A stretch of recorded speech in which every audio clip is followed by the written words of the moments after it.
दोस्तों, आज हम अलंकार के बारे में आपको एक एक चीज़ अलग करके बताएंगे ताकि आपको सरल भाषा में आराम से समझ में आ सके। तो आइए आरंभ करते हैं। अलंकार तो अलंकार संप्रदाय के आचार्य माने जाते हैं भामह। अगर कोई सा भी क्वेश्चन आ जाए कि अलंकार संप्रदाय के जनक कौन है तो भामह को माना जाता है।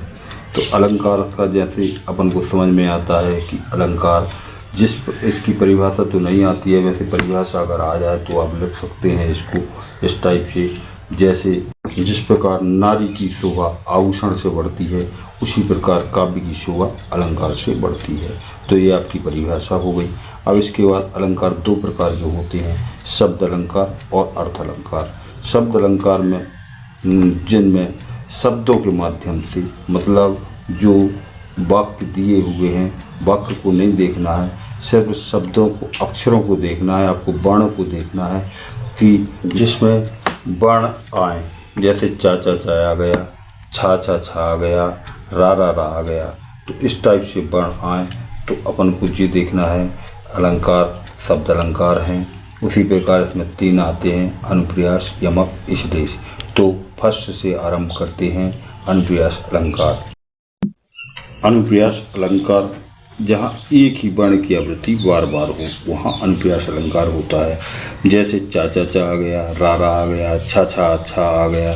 तो जैसे इसका उदाहरण अपन को देखना है तो चारू चंद की चंचल किरणें खेल रही थी जलथल में, इसमें चाचा की आवृत्ति बार बार हो गई। उसी प्रकार जैसे रघुपति राघव राजा राम, तो इसमें रा की आवृत्ति बार बार हो गई, इसलिए ये अनुप्रास अलंकार। जैसे झनक झनक तोरी बाजे पाए लिया, इसमें झा की आवृत्ति बार बार हुई है, इसलिए ये अनुप्रास अलंकार। यमक अलंकार जहाँ एक ही शब्द दो बार आए लेकिन उसका अर्थ अलग अलग हो वहाँ यमक अलंकार होता है। जैसे इसमें उदाहरण है, जैसे कनक कनकते सौगुना मादकता अधिकार, यह पाए बोरा नर वह पाए बोरा। तो कनक का अर्थ होता है, एक का अर्थ होता है सोना, एक का अर्थ होता है धतूरा। तो यह खाने से बोरा जाता है, वह पानी से बोरा जाता है। जैसे बड़े बड़ाई न करें, बड़े न बोलें बोल, हीरा मुख से न कहे, लाख टका मुरमूल। इसमें बड़े शब्द की आवृत्ति दो बार हुई है लेकिन उसका अर्थ अलग अलग निकल रहा है, इसलिए ये यमक अलंकार होगा। जैसे इसका अन्य उदाहरण है, माला फेरत जुग गया, गया न मन का फेर, कर का मन का डार दे, मन का मन का फेर। तो इसमें यमक अलंकार। इसलिए इसका जैसे अर्थ है चिपका हुआ, चिपका हुआ अर्थ निकले। जहाँ एक शब्द एक बार आए लेकिन अर्थ उसका अलग अलग हो तो वहाँ इसलिए अलंकार होता है। जैसे उदाहरण देखते हैं, जो रहीम गति दीप की, कुल कपूत गति सोई, बारे उजियारी कर, बड़े अंधेरों दे। जैसे अगला उदाहरण है, रहीमन पानी राखिए, बिन पानी सब सोन, पानी गए न उबरे, मोती मानुष चून।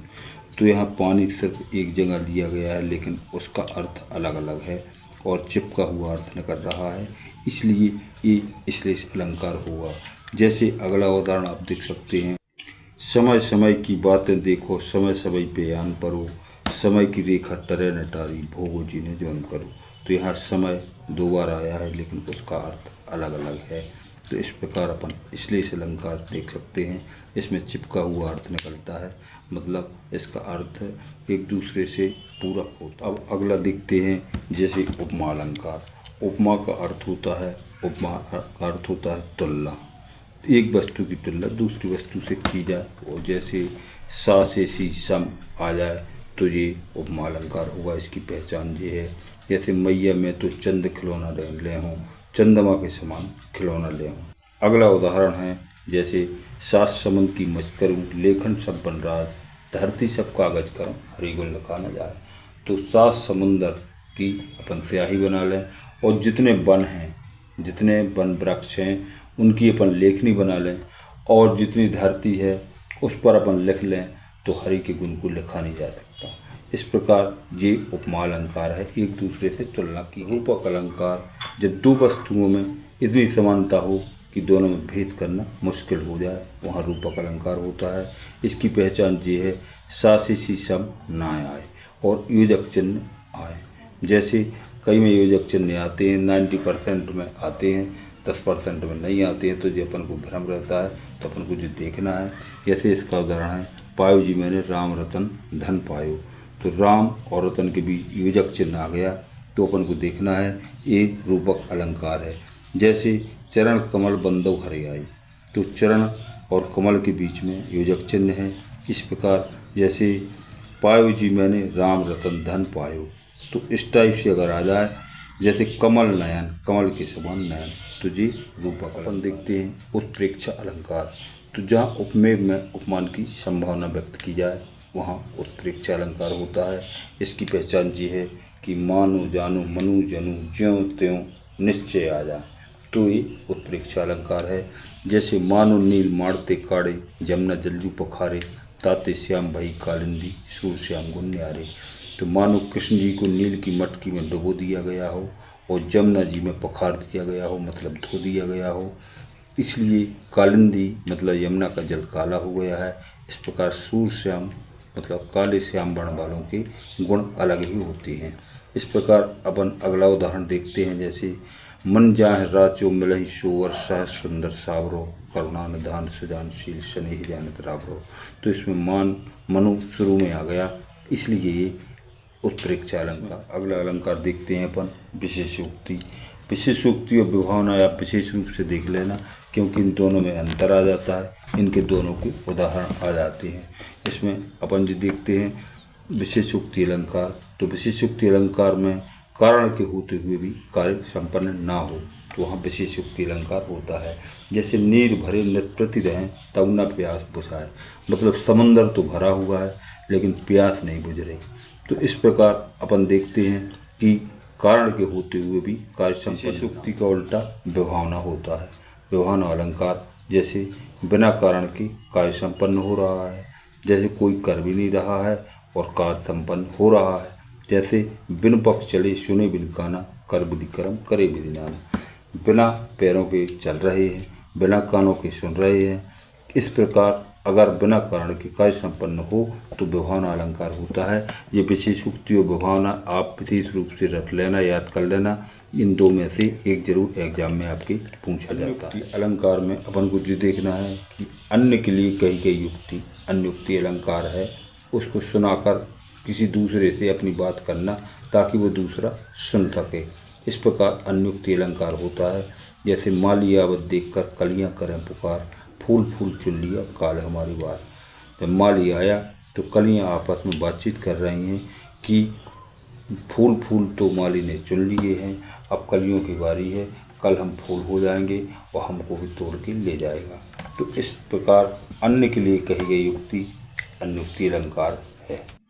ये राजा जयसिंह के लिए कही गई युक्ति है जो कवि ने इस दोहे में दी। अगला अलंकार है अतिशयोक्ति अलंकार। ये अलंकार भी एग्जाम में पूछा जाता है, तो इसमें किसी भी बात को बड़ा चढ़ाकर कहना अतिशयोक्ति अलंकार होता है। जैसे जो तुम्हार अनुशासन पाहूँ, कंदुक योग ब्रह्मांड उठाऊँ, काचे घटजन डारों पूरी, शको मूल मूलक तुरी। तो लक्ष्मण जी कहते हैं जब राम विवाह होता है तो उस समय की यह प्रसंग है, जो तुम्हारा अनुशासन पाऊँ, आपकी आज्ञा पाऊँ तो ये ब्रह्मांड उठा लूँ और इसको कच्चे घड़े की तरह फोड़ दूँ। जैसे अगला उदाहरण आपका आता है, मैं वीर बजरंगी पापड़ को तोड़ सकता हूँ, गुस्सा आ जाए तो कागज मरोड़ सकता हूँ। इस प्रकार अतिशयोक्तिपूर्ण वर्णन करना अतिशयोक्ति अलंकार कहलाता है। असंगति अलंकार देखते हैं अपन, ये भी एग्जाम में पूछा जाता है। जिस अलंकार के कारण और कार्य के बीच तालमेल न बैठे वो असंगति अलंकार होता है। जैसे कहीं कारण कहीं कार, कहीं ईट कहीं करोड़ा, भानुमति ने कुन मरोड़ा। तो इस टाइप से जैसे द्रग उदाहरण अपन देखते हैं, द्रग और झट टूटत कुटुम, जुरत चतुर्चित प्रीत, परत गांठ तुझन है ये दई नहीं है रीत। तो जैसे आँखें उरसती हैं, टूटते कुटुम्ब हैं, दो चतुर्थ तेरे प्रेमी आपस में मिलते हैं, दुर्जनों के मन में गांठ होती है, तो ये भगवान ने प्रेम की कौन सी रीति है। यहाँ आँखें और कुटुम्ब और दुर्जन ये सब अलग अलग चीज़ दी हुई हैं जो एक मिलाकर की गई हैं, इसलिए अलंकार असंगति अलंकार। जैसे हरिजीत का वात्सल्य जे तो छंद है, ये भी एग्जाम में पूछे जाते हैं, तो इसका उदाहरण आता है तो आप इसका उदाहरण भी आप लिख सकते हैं। जैसे रामायण में जो छंद दिए हुए हैं वो हरि गीत का कहलाते हैं। जैसे मन जाह राचो मिलहि शोभर शाह सुंदर सावरो करना निधान सृजनशील स्नेह जानत रावरो। जो भी आपको छंद याद है रामायण के, रामचरितमानस के, वो आप हरि गीत का में लिख सकते हैं। इसके सिर्फ उदाहरण आते हैं, ना कि परिभाषा आती है। इसी प्रकार जैसे वात्सल्य रस भी आता है तो वात्सल्य रस के सम्राट सूरदास जी माने जाते हैं। ये भी क्वेश्चन में पूछा जाता है आपके एग्जाम में। तो इसके उदाहरण आते हैं वात्सल्य रस के। तो वात्सल्य रस के उदाहरण में अपन को ये लिखना है, जैसे मैया कबे बढ़ेगी चोटी, कितनी बार मुँह दूध पियत भव आ जाऊँ है या छोटी। इसी प्रकार जैसे अगला उदाहरण है, मैया मैं तो चंद खिलौना ले हूँ। दोस्तों वीडियो पसंद आए तो लाइक और सब्सक्राइब करें और अपने दोस्तों को शेयर करें। धन्यवाद।